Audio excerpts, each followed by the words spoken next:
Brexit talks with the EU could collapse in June unless Brussels abandons its demands for a common fisheries policy and a level playing field, a source close to the UK's negotiating team has claimed. The source told The Guardian that only limited progress in bridging the gaps between us had been made at last week's talks, but there was confidence that progress could be made quite quickly. He added that he was quite positive over the chances of a trade deal before the end of the year, when the UK's transition period ends. However, the EU appears to be determined to keep its hardline stance, and according to former Ukip MP and Vote Leave insider Douglas Carswell, this should not come as a surprise. In an exclusive interview with Express.co.uk, the prominent Brexiteer claimed that for the last 2 decades, Brussels has failed to give Britain anything substantial. However, he argued that this stubbornness has actually been the greatest Brexit ally. He said, over the past 20 years, I have noticed the same pattern repeating itself on the EU side.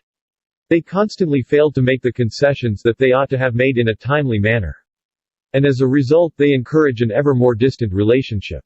They were intransigent on the Irish backstop. They administered to Theresa May the equivalent of a punishment beating. What did that do? It ensured a Brexit majority, a Boris Johnson government with a massive House of Commons majority and a clear mandate for complete separation.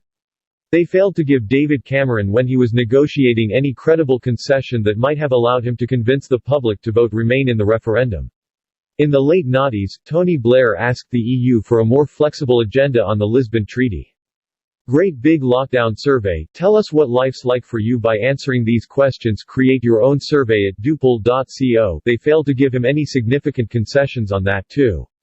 Mr. Carswell added, the history of EU decision-makers misunderstanding Euroscepticism in Britain. They keep seeing it through the eyes of the Remainers establishment. I think it is quite sad because it means they have never been able to understand how to address legitimate British concerns. As a Eurosceptic I have always regarded this intransigence as an ally, though. If they had the sense to give more to David Cameron before the referendum, if they had the sense to give more to Theresa May after the referendum, we wouldn't be heading for the complete departure we are now heading towards. The prominent Brexiteer also argued that there is no way Britain will cave into EU demands this time. He explained, what is extraordinary is that the European side genuinely seems to think that what they are negotiating here is the degree of UK regulatory alignment or degree of access the EU will have to UK waters. It is not. There is zero chance whatsoever that there will be an agreement that allows the EU concessions on those things.